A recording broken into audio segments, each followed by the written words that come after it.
Okay, is this thing up? All right. Sorry, I don't do this very often, so sometimes it's kind of hard for me to go into like the YouTube thing and um, figure out how to get this whole live stream thing started. So, all right, boys' night in. Misty is gone again for the week, so it's just me and the doggos. One of them's over there on the couch, the other one's in his bed. So. Big, just Q&A tonight. If anybody's got any questions about this and that and the third, feel free to hop in and ask questions.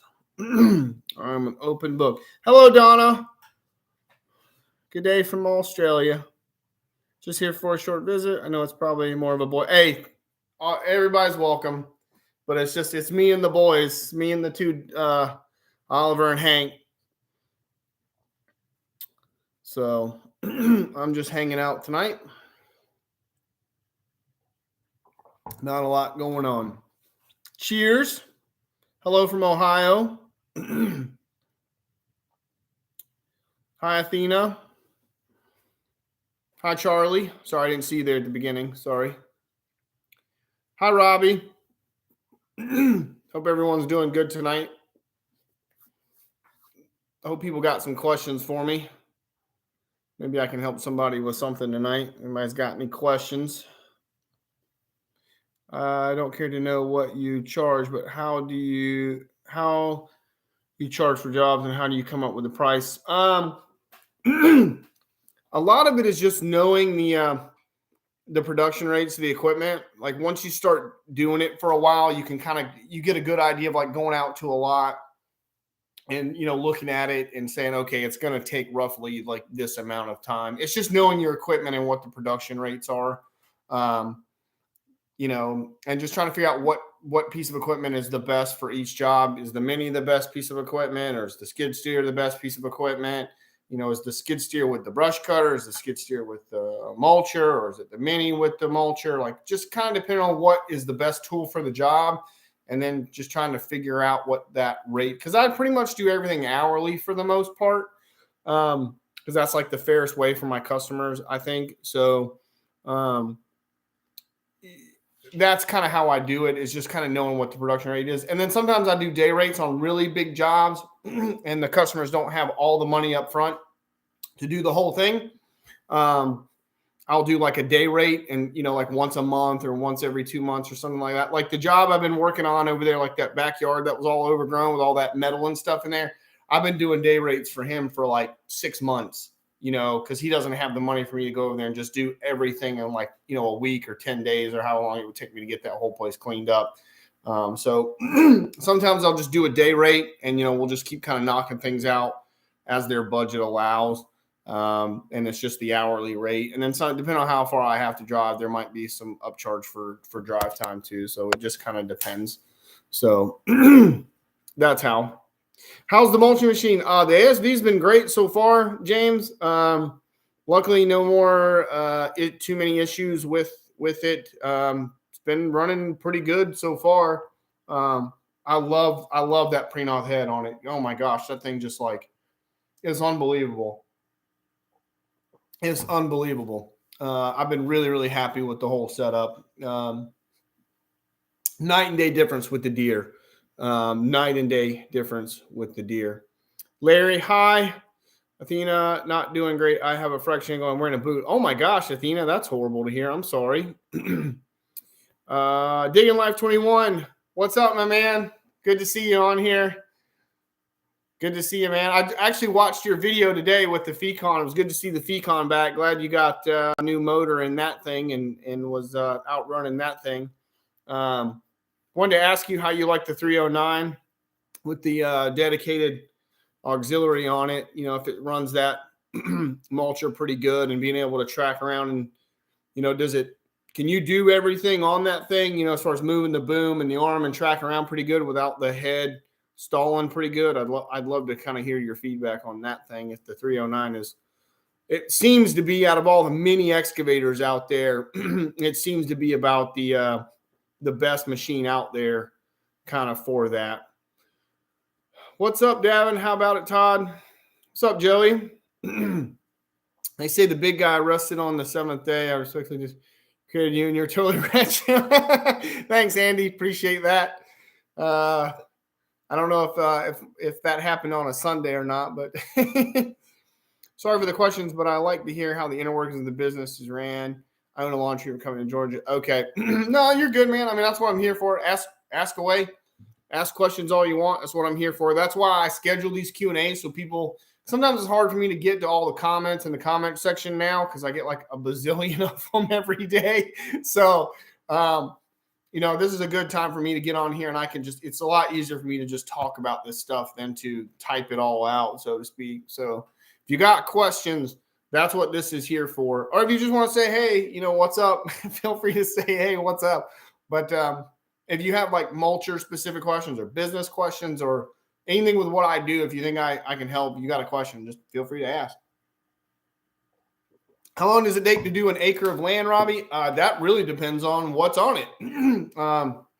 How overgrown is it? Is it just grass? I mean, if it's just grass, I can mow an acre of grass with, like I got mega mower, and an acre of grass, even thick grass, less than an hour, but if we're mulching out, a lot of timber, between a lot of timber, it could take a while. It could take an acre, could take half a day, or a day. It all really depends on what you're mulching. So, hi, Melinda. Oh, thank you, Jimbo. Yep, Misty is fine. She's in Atlanta this week for work. She's fine. I think she just got some kind of stomach virus thing during around over New Year. So no, she's been great. No issues with that. So luckily that's over with. I slept on a hospital recliner for 2 nights. That was fun. So I'll never forget that because we were laying she was laying in bed in the hospital bed and I was in the recliner. We were watching the Bills Bengals game when DeMar Hamlin got hurt, and I will never forget that. Laying in a hospital recliner watching that game and watching him go down. And yeah, that's where it's like one of those things where you never forget where you were. So how's the tree theft, land invasion situation going? I was actually out on the farm today helping Kelly with some stuff. I've done no mulching this week. We have been completely rained out. We got 3 inches of rain between Friday, Saturday, and Sunday. It was about 3 inches of rain fell, and everything is flooded here. So I was actually out at the farm today. I went and picked up the ASV off that backyard job, dropped it off at the farm. And then Kelly and I went and picked up some batteries for that water pump that we bought. And so we're really just waiting on the surveyor. Surveyor keeps putting us off because the surveyors are super busy here right now, which I think they're busy just about everywhere. But we got to get the surveyor out there. We're trying to get him out there. I assume insurance is a pretty penny. Not too bad. I don't think my insurance is too crazy. I mean, it's, liability. Now, if you're doing like tree work, and stuff like that, and you got to have workman's comp. Yeah, it's going to be expensive, but I think we just have liability. So I don't think my insurance is too bad. It's not like anything that I really have to, budget for or anything. It's just insurance. So we could use some dry weather for a few more days. Yeah. We need some dry weather. We need a lot of dry weather. 309 is okay. Awesome, Todd. Yeah. 309 is solid machine. Best part is fast recovery time. Doesn't ever lose power duty minute. That's awesome to know. I've heard some people comment about 309 and they really like it for mulching. It seems to be, in my opinion, just looking at the specs of it and everything, that it's probably the best all-around machine in that sort of 8-9 ton capacity, for doing those kind of jobs. I'd love to have one for doing mulching work, but I think it'd be a little bit too big for some of the work I do. Not everything, but some like the little smaller backyards and stuff that I do. I think it would be a little bit too big. But if I was going to get a machine that big, I'd rather just get something like in the 15-ton range and just go up a little bit bigger so that I could kind of do lot clearing here and there if I wanted to or whatnot. So,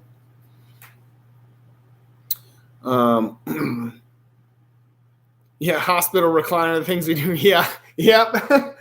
Yeah, that hospital recliner. At least it went that hospital recliner went pretty much all the way flat. And I had a really thick blanket here at the house. So I came over to the house, I got my pillow, and I got like a really thick sort of blanket and laid it over the recliner, like folded it over double and made sort of like a mattress on that thing. I slept okay. Jeff Bailey, hello from Tennessee. How are you doing? Good to see you on here, Jeff. What's the maximum life for the cutting blades? If you go through serious stuff and on downtime, do you find stuff to do? So the cutting life on the teeth, I've been very happy with the cutting life of the teeth on the Prenoth. On the mini excavator, they're like 250 hours because most of the vegetation that you're grinding, you're topping the tree or whatnot, then you're grinding down. So you're not putting the head in the dirt as much.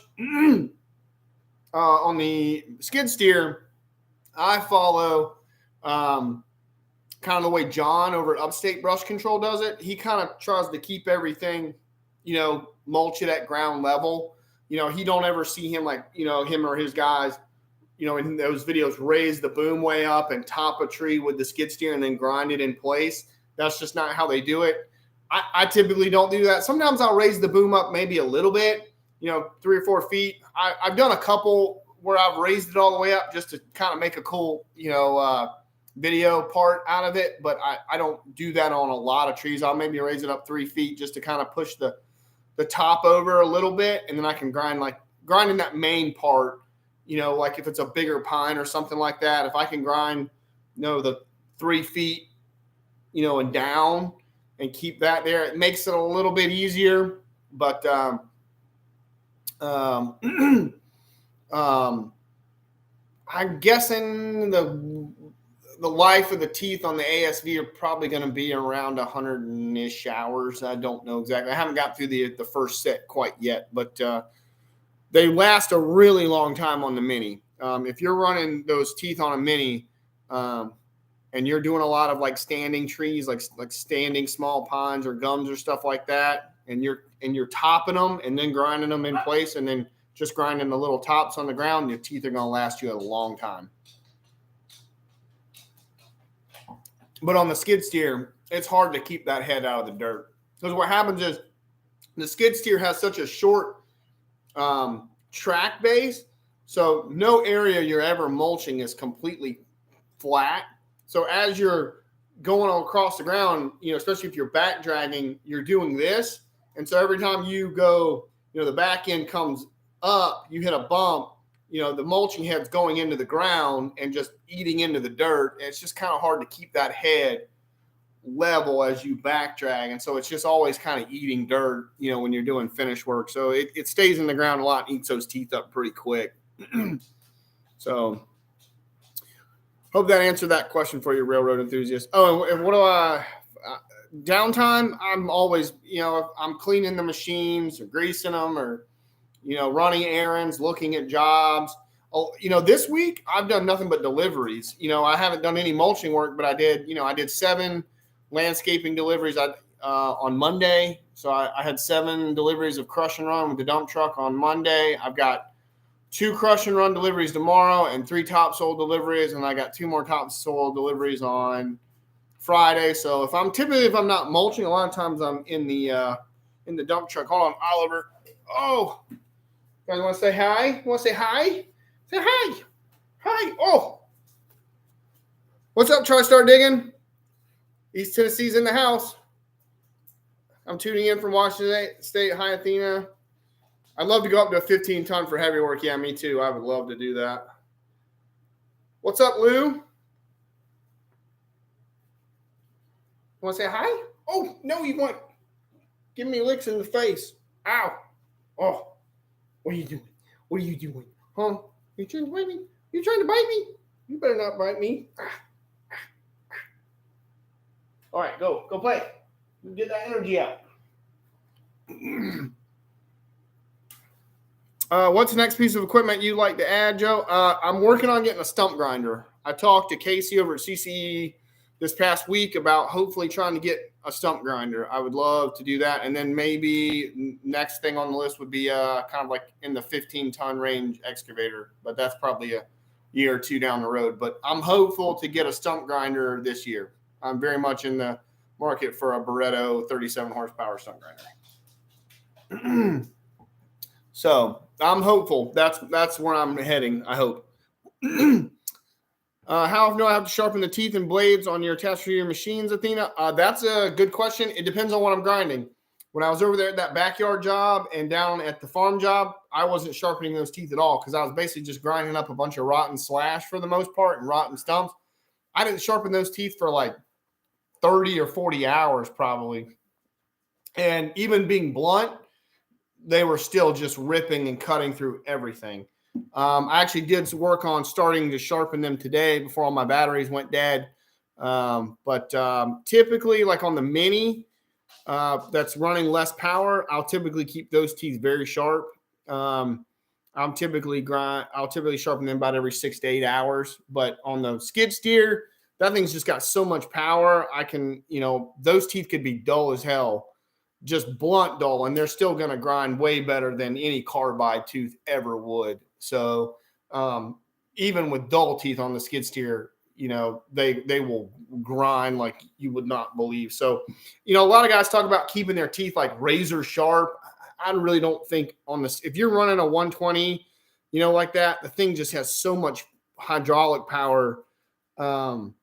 It kind of negates the issue with having to keep your teeth razor sharp. Now on the Mini though, you really do need sharp teeth. Like that's kind of a bigger deal because it's just a lot less power. And the sharper those teeth are, the easier they're going to eat through material. So, but on the skid steer, no, not, you could go 30 or 40 hours and you'd still grind even live vegetation, bigger vegetation, you still grind it pretty easily. Yeah, he has. Yeah, Oliver has grown. Oliver has grown quite a bit. He's. I think we took him to the vet the other day. He was about 11.2 pounds or something like that. I think when we got him, he was like 8. So he's gained a little bit. He's not even 6 months old yet, but I don't think he's going to get much bigger than what he is. Wow, can you do some videos on your delivery jobs? Also, some people like dump truck action. I was thinking about doing one tomorrow. If you guys want me to make a video of me doing some dump truck work tomorrow, is just going to be driving around, I can do it. Yeah, I'm with you on the 15-ton machine for sure. Yeah, I know, TriStar. I would love to have a 15-ton would be, with rubber tracks and a blade in the front. That would be really kind of in the sweet spot for a lot of, going up a little bit bigger, but, not like a huge machine, for some of the stuff I do. Like, I don't need a big 220 like Chris has. I'm not digging ponds or, dropping, big ponds or anything like that, like he's doing. I don't ever see a situation really like, where I would need to own a 220, at least not anytime soon.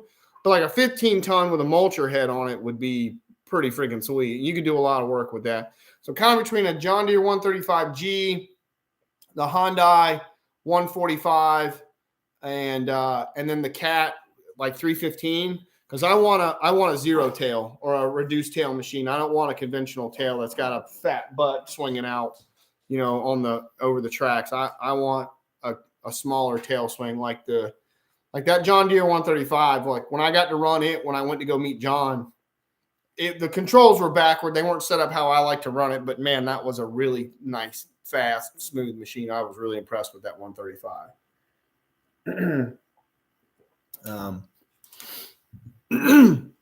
Howdy, Greg. All right, Jeff, I will talk to you later too, man. It's good to see you. Glad you stopped in. You just have guys you can call every now and then, but not full-timers, right?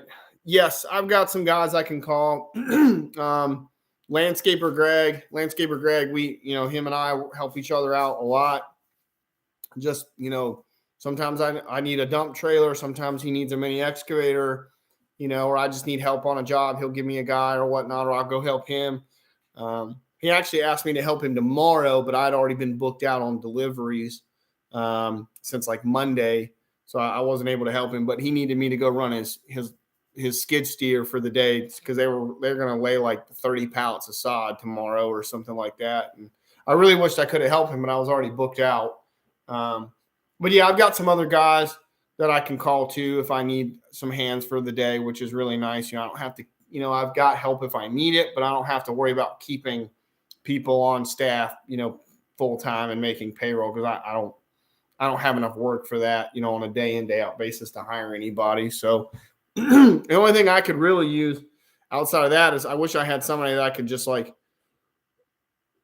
call to help me keep up my equipment, just like keep it clean and keep it, serviced and stuff like that, because cleaning equipment is like, oh, I hate, especially the skid steer, like getting under that thing, dropping the pans and just blowing, raising the cab, blowing the whole thing out, cleaning it out, washing it. It's just, I'm not a fan of doing all that. I wish I had someone I could just be like, do that. So what's your turnaround time on your videos? Example to see if you record a job today. So if I recorded let's say it's today, it's Tuesday, or I'm sorry, Wednesday. If I recorded today, I would edit it that night or that afternoon, that night. The editing program has to render the video. So it has to take all the clips and turn it into like one solid video, which is an MP4 file.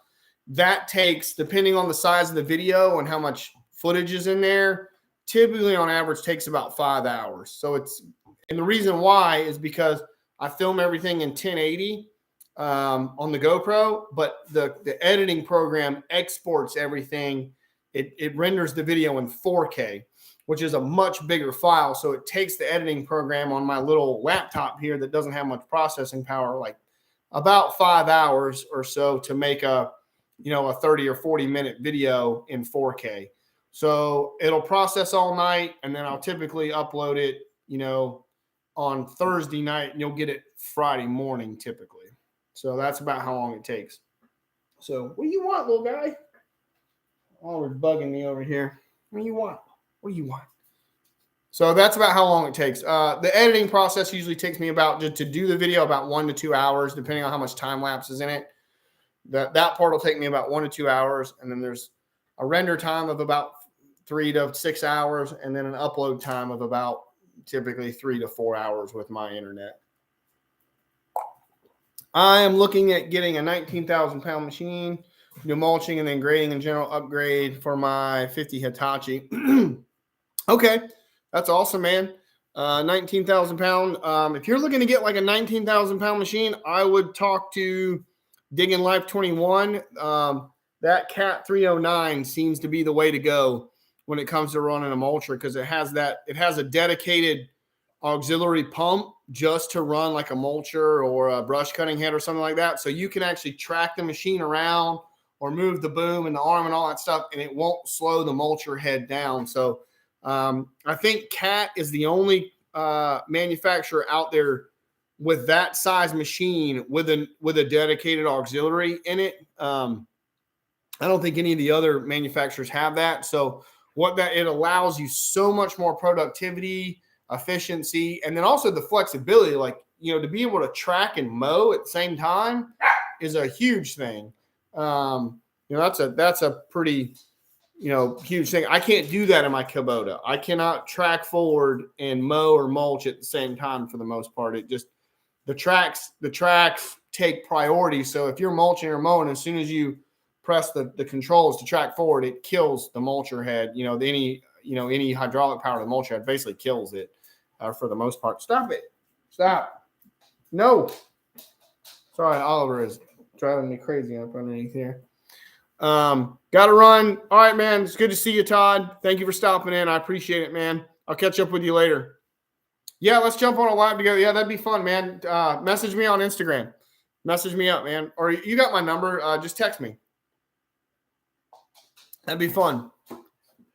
I'm going to try to come do some visits this year. I may come try to visit you and as well as try to start digging as well this year. Maybe a few others. I'm going to try to get out and about this year and maybe go visit some people if they'll let me come. I know Sam's got me an open invitation to come see him up in Tennessee. So I actually looked that up, Sam. You're only like an hour from where my brother lives in Cartersville, Georgia. So my brother lives in Cartersville, and I actually looked it up. He's only about an hour drive from where you are. So I might go and stay with him for a couple of days or something like that, and drive up and hang out for a day or two. So.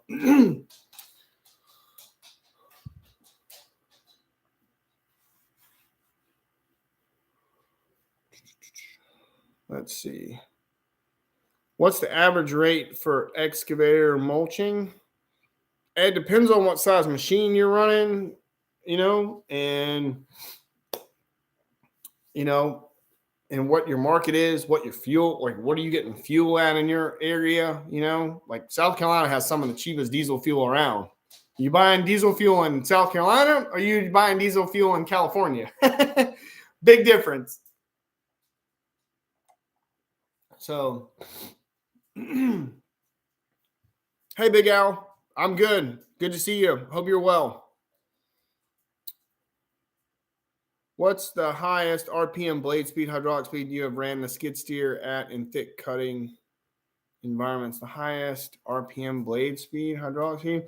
I think as far as like the the mulcher head, I think the mulcher head's doing around on the skid steer. The mulcher head at full RPM, I think, is around 2,200 RPM. I think it's at 2,200 because it was just retuned.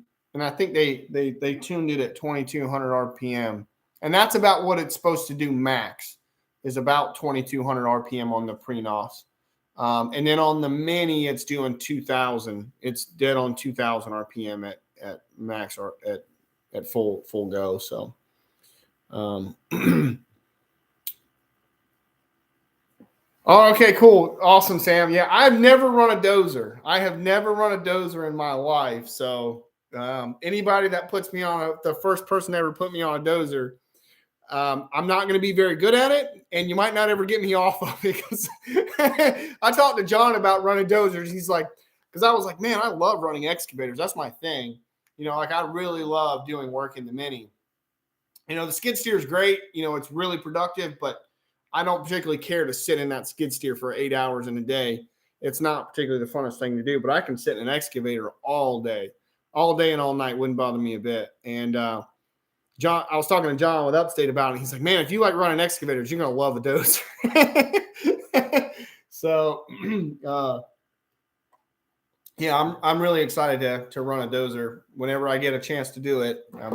I've been trying to find a job here where I can like rent one because you can rent. I think you can rent one over at Herc Rentals. They have a little John Deere that you can rent. And I just have not had a job where I've needed to rent a dozer. And it's so frustrating because I want to rent one so bad just to go do something. So, will you need to upgrade your haul trailer soon and therefore your truck as well, Donna? No, I don't think I'm going to need to upgrade any of that. Actually, I just put $2,000 into the truck this week. It got all new. It needed new spark plugs. And so I took it to West Tire, who's my mechanic people. And when they took, I guess in the process of taking the spark plugs out, they determined that it needed new coils too because they were corroded or something. So it got new coils as well. So I'm not getting rid of my pickup truck anytime soon. At least I hope not. It is gas, but it does great for what I do. Just pulling around locally, pulling my equipment around locally. So it's fine. And the trailer's fine too, as far as I know. Yes, 19,000 pound, it would require a bigger truck. The dump truck could probably pull that machine, that size machine and trailer. But again, if I was going to go to a 19,000 pound machine, I'd probably just want to go up to like a 15 ton, I'd rather just go from 9. The 9-ton machines, like those Cat 308s and Cat 309s, they're kind of specialty machines. Like they're great for mulching, but they're a little bit too big to kind of go into backyards and do backyard work and, you know, some of the little jobs that I do with the Kubota, but they're not quite big enough, you know, sometimes to do, like if you were clearing lots all day, like Chris does, you know, like Let's Dig 18, that machine's not quite big enough to, you know, to be big enough and powerful enough and efficient enough to clear lots, you know, big, you know, large lots and trees and stuff like that all day, every day. So it's kind of a specialty machine, but for just running a mulcher, they're really great machines. But I kind of do a lot of different things with my machine, and I work in a lot of tight areas. Now, if I was doing more work out in the country, you know, where I'm not, you know, behind people's houses in their backyards and stuff like that, and it was more open area, like farm areas and stuff like that, the 19, you know, that 308 or 309 would be perfect. But I'd rather just go up to a 15 ton and have a little more, you know, power and be able to do different stuff, you know, have a little more flexibility and power to, you know, if I needed to clear a lot or, you know, have a little more reach. Reach is the big thing. You know, the bigger machine you get, the more reach you get. And that gives you a lot more flexibility too when it comes to mulching, because you can reach out into ponds or ditches and stuff like that and be a little bit more flexible with the reach that you have. You can reach up and trim tree lines back. And there's a lot of different things you can do once you start increasing the reach with a mulcher head attached to it. So your opinion, how to get most jobs in your experience? Word of mouth and Facebook will help you. Facebook Marketplace, just doing anything on Facebook really helps. That will really help you. Thank you, TC Money. I'm glad you enjoy the videos. MTLXCT here on SVL 75 high flow. Okay. Any more videos of your Mega Mulcher or comparison of XCT to XC18? I still have the Mega Mower. It's probably going to be going back soon, I guess. I need to talk to Aaron over at Quick Attach, but I love that Mega Mower. I'm not going to lie. That thing, I have been nothing but impressed with it. I need to do a review video on it. As soon as I get the skid steer back over the office, I'll hook it back up and we'll do a review video. But I'm been nothing but pleased with the Mega Mower X. That thing is just top to bottom. Everything about it is just, you can just tell it's just been very well designed. Every little thing about it has been well thought out, well designed, researched. That thing's awesome. I'm not saying it's the best mower on the market because I've never run every mower on the market. But I'm very impressed with that unit. It's pretty awesome. So that's cool. I have a nickname for the skid steer, Monster Munchie, because of how tough it is and the work it performs. That's cool. I like that. Yeah. Big Munchie, Monster Munchie. That's a good one. Yeah. Me and Todd and Sam talk all the time. I'm looking at a Takeuchi 290. They're telling me they do good with. Yep, the Talks do good with mulchers too. The thing I love about the Talks is, I mean, the reliability of the Talks is legendary. I mean, you can talk to Brandon over at Elite Earthworks. The Talks are, you know, probably some of the most, you know, top to bottom, some of the most reliable machines out there made today. They're really, really good machines. Yeah, the 290s are a real powerful machine. Like I said, I think the Cat 309 is for just mulching is a little bit better just in the pure performance part of it. I don't know. I do have some worries about Cat reliability. Sometimes I'm not a huge fan sometimes of some of their reliability stuff. Seems like sometimes they get, I think Cat's a really good leader in technology when it comes to some of their design stuff, but sometimes that gets them in trouble with some things because the more kind of technical and complicated you get, the more ways things can go wrong. So Talks are really good about just kind of keeping it simple, focusing on the reliability part of it, keeping everything kind of simple, and that's worked really well for them. And those machines, you know, they perform really good, and they, you know, if you take care of them, they will last forever. And if you don't believe me, Brandon's got a skid steer with almost 10,000 hours on it that will prove you wrong. So, but yeah, you can't go wrong with the Talk. I mean, that 290 is a great machine. That's why all the rental people love them. You can go to like Herc and United. They run a bunch of talk machines because they're so reliable. I mean, you can send them out on rent. People can use them and abuse them, and they come back and they're just fine. You know, they hold up. So, hey, from SoCal, awesome. Glad you're here. Good to see you. Some questions for you. What are your thoughts on the economic downfall of the former USSR? Do you do a detailed scan of the land before you mulch and decrease your chances of hitting else? Your thoughts on the economic downfall of the US? Well, obviously, you know,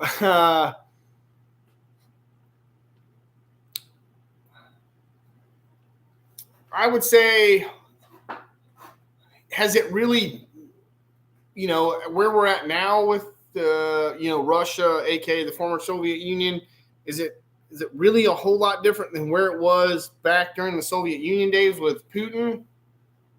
I mean, economically it is, but, you know, everything else, you know, I would say it's not so great. They're not straight up sending people to the gulag, but they're Russian, you know, the Russian prisons there aren't, you know, known for their hospitality either. And Putin has been on record as saying he's, you know, he thought the downfall of the former USSR was one of the greatest tragedies ever, you know, and he's doing, I think, a lot of things to try to get it back to that point.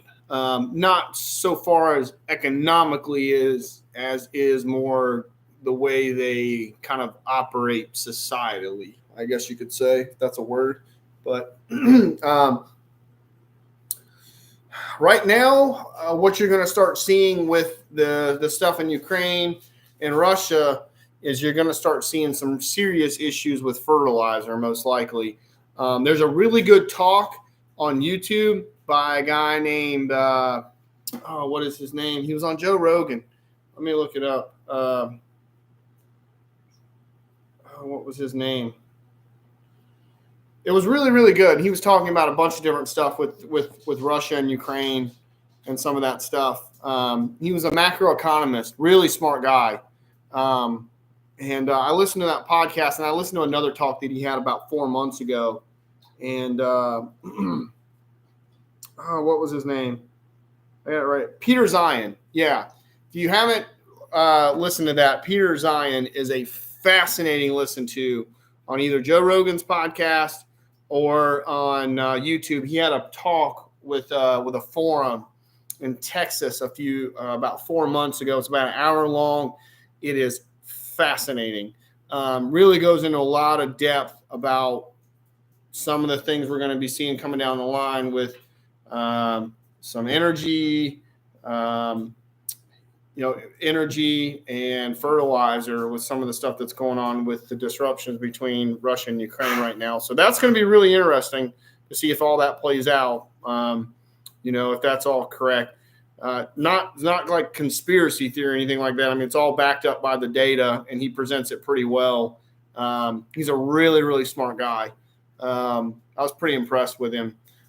Sometimes Joe gets some people on there and you're like, I don't know about this guy, this guy's, I don't know. And then, but Peter's legit. He's a really smart guy. So, and do I do a detailed scan of the land before I mulch? And, depends on if I can walk through it. Sometimes I go into areas that are so full of briars, I can't even walk in there. It's not worth it for me to try to walk in there and get covered with briars and bugs and ticks and stuff like that, especially in the summertime and the spring and summer when the red bugs come out. Oh my gosh, even with, spraying myself with off or repel, you just get eat up by those things. They're the worst. They'll just eat your ankles and your feet to pieces. It's not fun. So no, I mean, I try to, and I'll ask the client, hey, is there anything back there? Did anybody bury anything back there? Did you have a relative who, decided to, dump some junk back there, but that's the one thing I love about mulching with the mini is because I sit up so high. A lot of times I can see, obstacles or things a lot of times before I even hit them, which is really nice. So I really like mulching with the,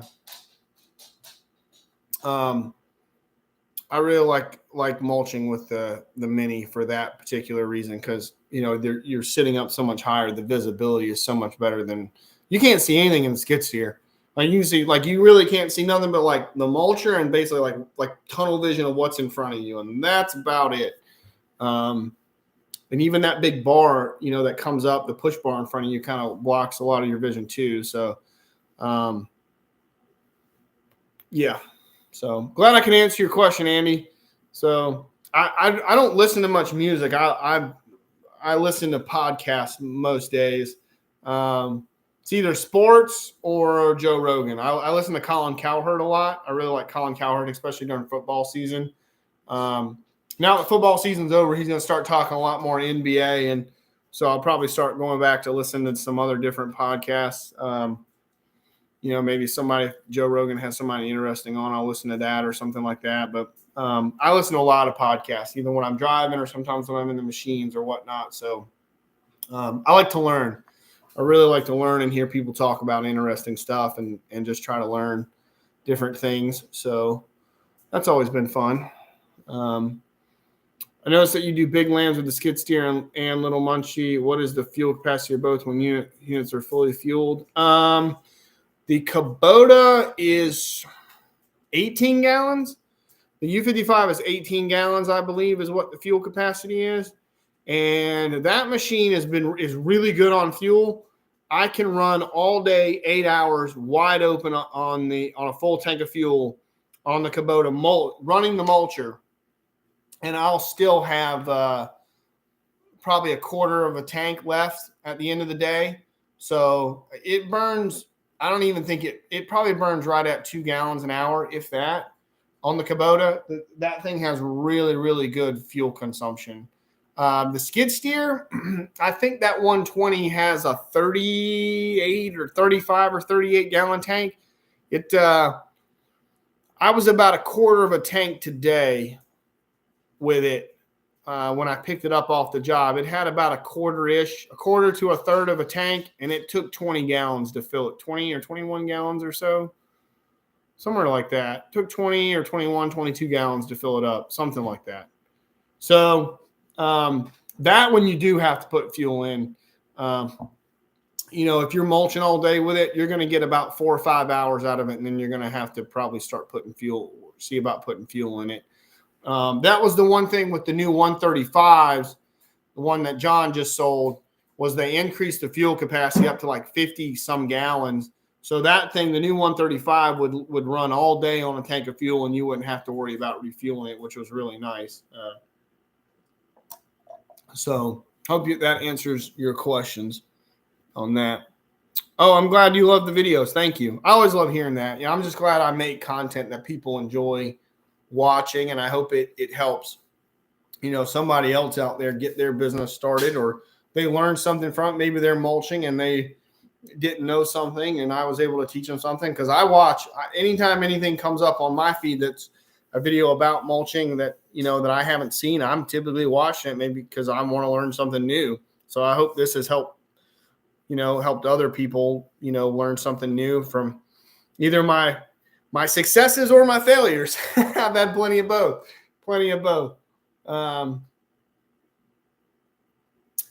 If you had to keep just the mini with the attachments or the skid loader with attachments, which one do you keep? That's a good question.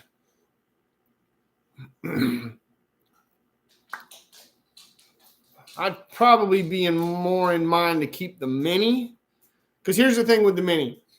The mini is a scalpel, but it can be a hammer. So it's a scalpel, and it's best used at being more surgical and doing stuff like that. But if I need it to be a sledgehammer and go clear bigger areas, it can do that too. It's not quite obviously as efficient as the skid steer, but it can do it. And I have done it on occasion, time to time, with it, and it'll do it. The skid steer is a sledgehammer, and it can never be a scalpel. You can't turn a sledgehammer into a scalpel. It just doesn't work. So with that being said, a lot of the little backyard jobs and stuff that I do were, in the ponds and the ditches and all that stuff, you just can't do with a skid steer. So I would say I'd be more inclined to keep the mini because I think it's a little bit more flexible of a tool. And then also some of the mowing jobs, if I had to go pick up Kelly's Kubota tractor and hook the bush hog to it and go mow some of those lots with the bush hog, I could do it with that. Would it suck? Yeah, it would suck because it would take forever and I don't have any air conditioning, but it would work. It would do it. But I wouldn't enjoy it, but I could do it. So I would be more inclined to keep the mini personally. Got to go, Donna. Okay, glad you dropped in. It's 12:30 p.m. in Australia. Good gosh. Thank you for dropping in this late. Thank you. Maybe I'll schedule the next one at like 7:30 or 7 or 6 so you can hop in a little early. You don't have to stay up till 12 o'clock.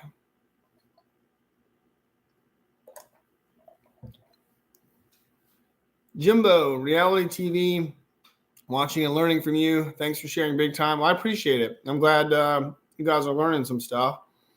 Would never have felt as comfortable if not for watching. Oh, thank you. I appreciate that. Thank you. Carborough NC checking in. Love the videos too. You always have a great attitude even when things aren't great. That's what makes it good. I'll tell you who has, out of all the YouTubers I watch, who has the best attitude when something goes bad is Captain Kleeman. That guy, literally the world could be falling around that guy. And he's just like, well, that guy is so awesome with his attitude. Like he has this sort of like dry sense of humor about everything. And he's just so cheery and happy all the time. Like even when stuff is going horribly wrong, he's just like, well, we'll get that fixed. I'm like, gosh, I'd be losing my mind. If you aren't watching Captain Kleeman, he's a hoot, man. He's a really, really good. Him and Mike make some really good content. They really go out of their way to make really, really good content. So kudos to them for sure. But yeah, Captain's a funny guy. I wish I could be like, you guys think I'm positive, and I'm like half time I walk around, I'm like, man, I wish I could be like half as positive as Captain Kleeman is most days. So, oh no, it's lunchtime, Donna. Oh, okay, it's noontime. Gotcha. Okay, put me on your list tomorrow, Donna, on my lawn. Josh Courts, what's up, man? Hey from Texas, love the videos. Thank you, man. Glad you stopped in.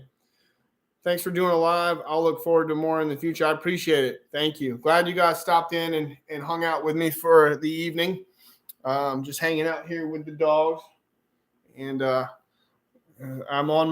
and the dogs are on our own until probably Tuesday. So little guy's going to daycare tomorrow while I go do some deliveries. So, one of my favorite things to do is watch your channel, Upstate Brush Control. Never heard of forestry mulching until YouTube recommended them after watching Let's Dig 18. Oh, cool. Yeah, I watch a lot of John stuff as well. I've learned a lot from John. Knows more about forestry mulching. John has probably forgotten more about forestry mulching than I have ever learned. That guy he's a really, he's been doing it for a long time. So in my opinion, John is sort of the one-stop shop when it comes to, everything forestry mulching, especially with a skid steer. I would say doing stuff with the minis more on my side of things. That's sort of my, I do a lot of mulching with the mini, so that's maybe my sort of niche or something like that. But John knows a lot about forestry mulching. Probably one of the smartest guys I've ever personally met when it comes to just knowing about forestry mulching, knowing about the business of forestry mulching, knowing how to make money doing forestry mulching, how to, get forestry mulching jobs done, what equipment works best, what setups work best, how to do the jobs. He's such a just wealth of knowledge. Anybody that's looking to get into the mulching business, he's definitely someone that you should put on your list to talk to. I'm kind of down on the low on the totem pole, I would say. Everything I know, I knew very little about forestry mulching 4 years ago when I got into this, because I didn't know if I was going to be a forestry mulcher. We started bush hogging, and I'm like, mowing's not, rocket science. We can mow, and then, just kind of got into mulching, and I had to learn about it. Everything I know about mulching has been either from like talking to John, talking to other people that do forestry mulching, talking to mechanics that work on forestry mulching equipment, and watching YouTube videos. I mean, that's what it is. I've learned it just research, and more research and talking to people. So, yeah, John's a great guy. One of the nicest guys I've ever met in my life too. He's just super nice, funny, down to earth, Christian guy. Really want to go back up to Greenville and hang out with him for a day or two, especially now that he's working on his own. I told him, I talked to him, actually texted him last week, and I said, hey man, if you need anything, I said, I'm like 4 hours up the road. If you need any help for a couple of days, if you need me to bring a machine, if you just need me, just call me. I'll come help you, whatever you need, man. I know all about the struggle of, working on your own, being a one-man army, so to speak, every day now that he's on his own. So I was like, I know that struggle is real. So if you need anything, man, just call me. So, yeah, John has a great attitude. Yeah, I there are some benefits to working on your own, obviously there's some there's some negatives, but there's also a lot of positives. I think John's the kind of guy that's got the the right kind of attitude to handle that very well. So I think he's going to be fine, especially in the market up there where he's at. There's just so much work. There's so much work. He can be very selective and take on the jobs that he wants to take on and still be uber successful. I mean, you see that with Chris. Chris is a one-man army out there every day for the most part. Now, I think he's got some guys that he calls in every now and then when he needs, some extra hands, to run a machine. But for the most part, Chris has been a one-man machine, and you can see how successful he's been. So there's definitely a lot of advantages to being, a one-man army out there every day. You only have to manage yourself. You don't have to worry about somebody not showing up or, who's going to show up, someone calling in sick that day and not showing up. Now you got to change your plans and making payroll and keeping enough work on the books to keep them busy, so they're not, like having them either sit home and not come in or trying to find something for them to do around the shop. I mean, it's just, that can wear on you too. So when it's just you every day, you're like, if I'm not working today, I'll go work on the machines, or I'll maybe take a family day. It's whatever, it's not the end of the world. But yeah. Yeah, wishing John the best for everything. And I told him, I said, man, you need any help, just give me a call. I'll come help you. That was one of the funnest days I've ever had on a job site, was going up there and helping out him and Willie and Josh that one day when I went to go buy the 120. That was a really fun day working with them on the job. It was a hard day. We worked our butts off, but it was a fun day. So what's the strangest thing I've ever come across out in the field that was hidden? Oh, Soul Skin. Is that how you pronounce it? I hope that's right. Soul Skin Group, LLP. Strangest? Oh, man. I'd say probably the most dangerous thing was some old propane tanks, like the old propane tanks for your grill, that you pick up at like the gas station or Walmart. I almost hit 2 of them one time in a lot. Actually, that was in the OMG lot when I first cut it. Like the first time, there was a couple of propane tanks in there that I found that I drug out. But I'd say that was it wasn't the strangest, but it was definitely one of the more worrisome things. And I haven't really found anything that was like uber strange, so to speak. I mean, it's all just the normal crap, just metal, trash, tires, bricks, wire, just just the normal crap trash that you would find, you know, just littered places.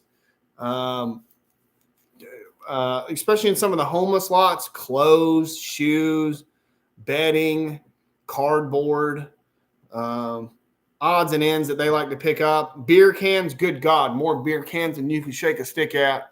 Oh my gosh. I mean, just beer cans for days. Trash bags, plastic bags, toys like beach balls, basketballs, all kinds of stuff. I don't know if there's anything that's been like strange where I was like, oh wow, that's weird. Like I'm always just like, I hit some junk buried in a lot and I'm like, damn it, you know, why'd that have to be there? Or why is that there? Who put that there and why? You know, middle of a field or something like that, and there's something buried in the ground. Like, why is that there? Who put that there and why and when? You know, that I have more questions about it. Like, you find something in the most random spot and you're like, how in God's green earth did that get there? Like, what did somebody walk out here in the middle of this field and drop this here? Or like, what happened? Did it fall from the sky? I hope this didn't fall off a freaking plane. Like, how did, you know, this piece of junk get out here? You know, you find stuff in the, it's not what I find. It's like where I find it sometimes. Like, you find random stuff in the weirdest places. It's not like weird stuff. It's just, you find it in weird places. It's sometimes just like, how did that get there? Why?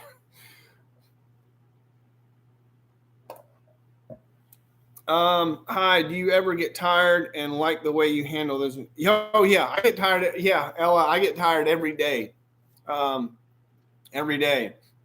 Even just doing like Monday, I had 7 deliveries of stone, of crush and run, gravel, basically. And I mean, I was in the dump truck for 9 hours. I was wore out by the time I got home that day.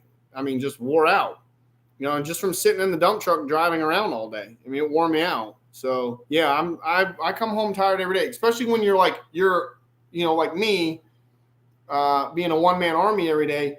You have to do everything. You know, the equipment's got to be loaded up. You got to load it up. You got to chain it down. You got to hook up the trailer.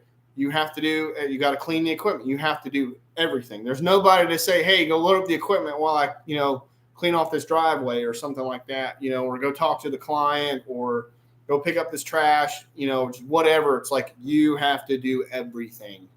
So yeah, I come home tired pretty much every day that I work, but you just push through it. That was the one thing that the Army taught me. One of the most important things the Army taught me was to just kind of do the best I can to block that crap out and just keep moving forward. I tell myself that all the time when I'm tired. I'll be out on some lot doing something by hand, and I'm just like, just keep moving forward. Like, it's just a mantra. It's on like repeat loop in my mind. You know, just keep moving forward, keep moving forward, keep moving forward. Just keep because we would go on, like when I was in basic, we would go on these like ruck marches, you know, 5, 10, 15 miles or whatever it was, and your feet would hurt and feet would be bleeding and tore up from those crappy Army boots they gave us. And I would just be like, just keep moving forward, just keep moving forward, keep moving forward. That would just over and over. And, you know, they really hammered that into us. It's like, you know, whatever's going on around you, like that's the one thing that kind of teach you in basic training. It's just like, no matter what's going on around you, no matter what kind of chaos or nonsense or whatever's going on around you, just stay focused on the mission or the task at hand and keep moving forward. You know, and that's just something that just runs in my mind on loop, you know, on those hard days. You know, I'll say it out loud sometimes. I'll be talking to myself. So all the crap that takes the fun out of yes, exactly, vinyl in disguise. Yeah. That's like, there's nothing like, you'll be having a great day mulching and then you hit something like some chunk of metal or something like that. And you're just like, yeah, that took all the fun out of it. That's my biggest kind of like the fear day in, day out, you know, when I'm doing actually mulching is what am I going to go in here and hit? You know, like what am I about to go in here and get into, you know, or because the mulcher is basically just a big vacuum cleaner. Anything it hits, it's trying to suck up, and it's only designed to hit trees. Well, you know, and brush. It's not designed to hit metal and trash and carpet and wire and things like that. But when it hits it, it can be bad. And so that's kind of my biggest, issue on a day in, day out basis when it comes to mulching is what's the mulcher going to hit today? So, yeah, homeless lots. Don't forget to kick the poop bucket. Yep. Yeah, I kicked a poop bucket over one time. That was, oh gosh, that was so bad. I have a pretty strong stomach. Back when my dad was doing restoration work, I cleaned up some dead bodies. Well, not the bodies themselves, but we did some crime and trauma scene cleanups. And I have a pretty strong stomach, but man, that poop bucket one time got to me pretty bad. So that was the closest I've ever been on a job to throwing up. How do you handle trash like extra above and beyond, or owner always handles it? Pretty much cost to pick it up. And so it depends on the job. For the violation work that I do, we have to pick up most of the trash, like anything big. We have to get most of the big stuff up. We don't have to get every little thing. They're not that particular about it. Like I don't have to get every beer can that's scattered across the lot, but we have to get the big stuff, but like the backyard job that I'm doing, where all that trash and metal and stuff is, I don't, I am going back to clean that up because the client wants me to. But if I was just mulching that out, and I was finding stuff in there, typically I'm not required to have to clean that stuff up. That's on the owner. Unless he asks me, hey, I need you to clean that up too. That's going to be extra, whatever that costs. It's going to be an extra service. But so, Athena, I've got to go. See you on the next video. Thank you for stopping in. I really appreciate it. Motor blades. It all depends. Like on the skid steer. On the skid steer, I went like 30 of this past couple jobs at the farm job, and then that backyard I was working on, I didn't sharpen the skid steer mulcher teeth for like 30 hours. And they were still cutting. They were blunt and dull. And they were still just ripping through stuff with no problem. Even dull, they cut way better than any carbide tooth ever would. So those you can get by on because that machine just has so much power. But with the mini excavator, you have to keep those pretty sharp. So I typically sharpen the ones on the mini about every 6 to 8 hours. Those I keep pretty sharp because it's a lot less power. So those teeth need to be really sharp to help them cut through, stuff a lot easier. The skid steer, those teeth can be blunt and it's still just going to rip. So the blades on the XCT and stuff like that it just depends on what I'm cutting. If I'm cutting really thick grass, I'll keep them pretty sharp. If I'm cutting brush, just junk brush, they can be pretty dull and it doesn't really matter. It's going to go through it. So anybody else got any questions? I've been on here for about an hour. That's typically what I do. So anybody got any other questions before I close this out for tonight? What's up, Darwin? Good to see you, man. Glad you could stop in and say hello.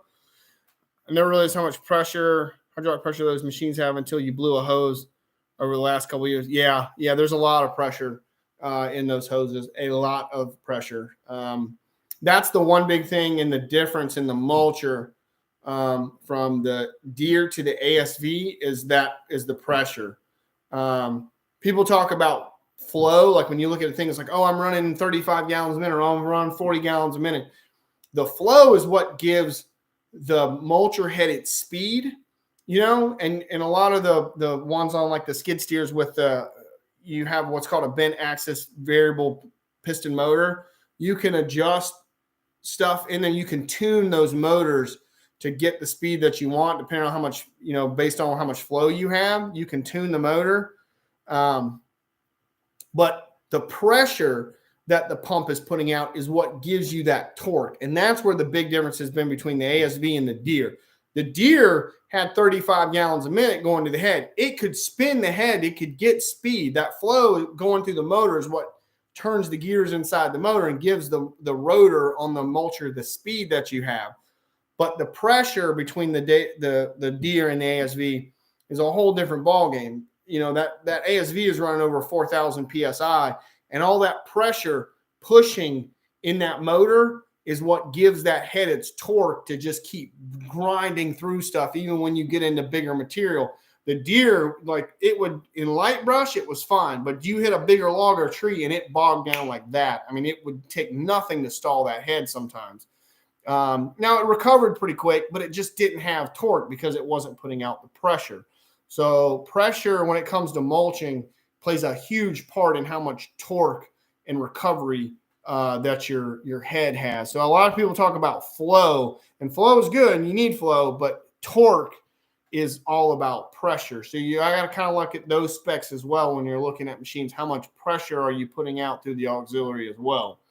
So Blake landed, hey man, been watching your pretty regular for the past year. Really love the content. I work for an electric company and would love to start some of this out. Okay, awesome, man. I appreciate you watching the channel. Thank you very much. Good luck with everything if you decide to start your own thing. Good night, all. Good night, Susan. My question is, how do you handle bidding jobs starting out? Work hourly. You know, I do most of my stuff hourly. And, you know, and you just have to know the production rates of your equipment. That was the one thing I kind of had to learn. And that just comes with time and experience, just going out to lots and just knowing how your machine will